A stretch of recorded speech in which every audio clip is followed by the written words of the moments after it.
नमस्कार हमारे प्यारे एएनएम बहनों। फाइनली आप लोगों का इंतज़ार का घड़ी ख़त्म हो गया है। कल जो है आपको 10:30 या 11 बजे, 10:30 से 11 बजे के बीच में आप लोग को फाइनल जजमेंट दे दिया जाएगा। जो भी सीबीटी क्वालिफाई स्टूडेंट थे और याचिकाकर्ता थे उनको भी, और जो संविदा कर्मी हैं उनको भी फाइनली कोर्ट में बुला लेंगे। और बुलाने के बाद फाइनली 10:30 से 11 बजे के बीच में जजमेंट सुना दिया जाएगा। तो जितने भी क्वालिफाई स्टूडेंट हैं 8,791, उनको घबराने की ज़रूरत बिल्कुल भी नहीं है। आप लोग के पक्ष में ही जजमेंट आएगा। ऑलरेडी जो है आप लोग का फैसला हो गया है और अभी कोर्ट में है। जो भी सुनवाई हुआ था उसी के आधार पर फैसला दिया गया है, तो किसी को घबराने की ज़रूरत नहीं है।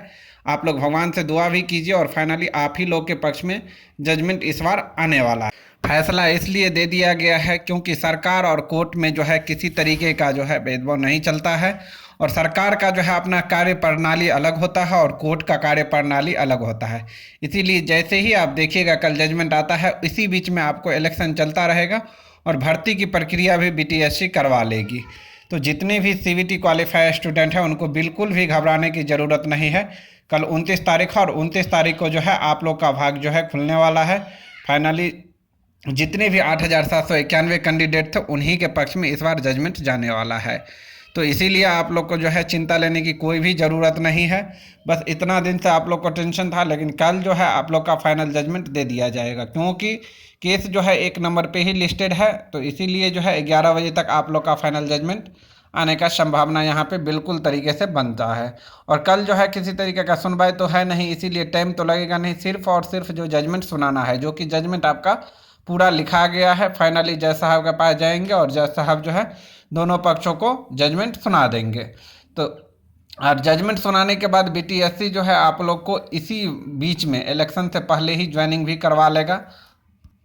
देखिए, बीच का रास्ता इसलिए नहीं निकलता है क्योंकि जब भी 2 आदमी केस करता है तो आप देखे होंगे सभी याचिकाकर्ता में या जितने भी केसेस होगा, जो चाहे वो अलग अलग केसेस में भी देखे होंगे, एक ना एक पार्टी जरूर हारता है और एक ही पार्टी को जीत मिलती है। बीच का रास्ता इसमें नहीं निकलता है।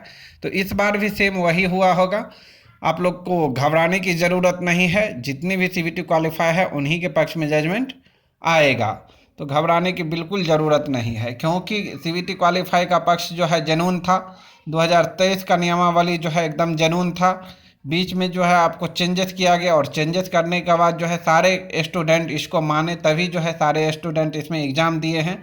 और जज साहब के पास जो है ये भी एविडेंस दिया गया है, जब बहस चला था कोर्ट में तो इस मुद्दे को जो है ज़ोर शोर से रखा गया था।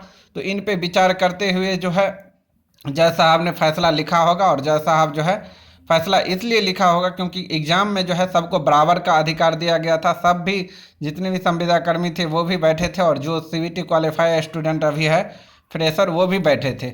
और जिसके पास योग्य था, जो अपना योग्यता से क्वालिफाई किए हैं, उनको ही जॉब देना है। प्राथमिकता भी यही बनता है कि जो पढ़े लिखे स्टूडेंट है, जिसके पास वो क्षमता है कि वो एग्ज़ाम क्वालिफाई कर सके, वैसे स्टूडेंट को ही जॉब मिलने वाला है। अब जो है आपको देखे होंगे कि 2014 का नियमावली भी यही कह रहा है कि अब कोई भी भर्तियां हो बिना एग्ज़ाम का नहीं होने वाला है। यानी कि जो भी भर्तियां होगा वो एग्ज़ाम के बेसिस पे ही लिया जाएगा। आप अलग अलग स्टेट में भी देखे होंगे कि अब जो है आपको बिना एग्ज़ाम के कोई भी जॉब नहीं दिया जाता है। आप ही सोचिए, टीचर वाला में भी आप देखे होंगे कि फाइनली एग्ज़ाम बेसिस पे ही हुआ है और एग्ज़ाम जो क्वालिफाई किए हैं उसी को जॉब मिला है। जो भी स्टूडेंट एग्ज़ाम क्वालिफाई नहीं किए हैं उसको अभी तक जॉब नहीं मिला है, चाहे उसके पास डीएलएड का डिग्री हो। डिग्री रहते हुए भी, एक्सपीरियंस रहते हुए भी ऐसे टीचर को नहीं लिया गया है। किस लिए नहीं लिया गया है? ताकि बिहार का जो है फ्यूचर, बिहार का एजुकेशन सिस्टम जो है बराबर आए। और इसी तरीके से इसमें भी जो है सरकार जो नियमावली चेंज किया है इसी के लिए, क्योंकि स्वास्थ्य विभाग में जो है स्वास्थ्य के क्षेत्र में बेहतर से जांच हो सके, क्योंकि जो भी सरकारी अस्पताल आते हैं उनको जो है चिकित्सा अच्छा से मिल सके, ट्रीटमेंट अच्छा से मिल सके। इसीलिए इसमें एग्ज़ाम बेसिस पे किया गया था। क्योंकि आप देखे होंगे कि बहुत सारे एएनएम कॉलेज जो है प्राइवेट कॉलेज है, और प्राइवेट कॉलेज से जो बहुत सारे एएनएम का डिग्री हासिल करते हैं। और ऐसे में क्या होता है कि बहुत सारे ऐसे भी, सभी को नहीं हम कह रहे हैं, लेकिन बहुत सारे ऐसे संस्था है जो कि आप एक दिन भी अगर नहीं जाएंगे, सिर्फ आप एग्ज़ाम दे देंगे तो आपको जो है डिग्री दे दिया जाता है और अच्छा खासा जो है नंबर भी दे दिया जाता है।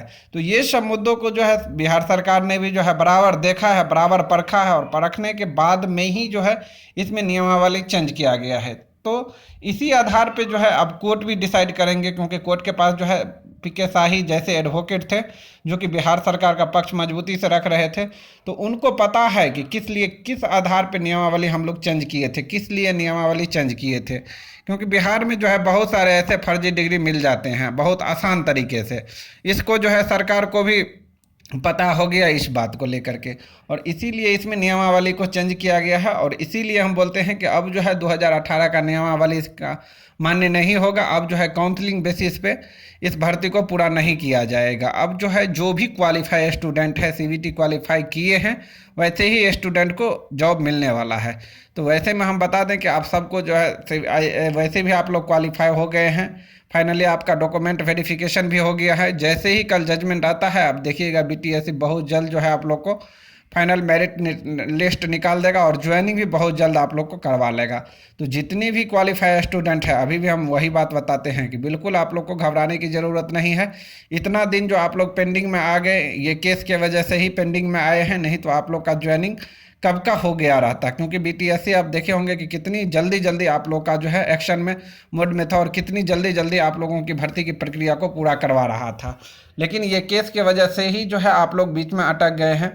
इसमें जो है आप लोग का किसी तरीके का दोष नहीं है। तो क्यों बीटीएससी हो या सरकार हो, आप लोगों को जॉब नहीं देगा, क्योंकि आप लोग को जैसे जैसे सरकार के तरफ से कहा गया वैसे वैसे आप लोग जो है रूल फॉलो किए हैं, और इस रूल को फॉलो जो है संविदा कर्मी भी किए हैं। तो इसीलिए संविदा कर्मी का अब कहना कि 2018 का नियमावली से इस भर्ती को पूरा करवाया जाए, बिल्कुल वैसा नहीं होगा।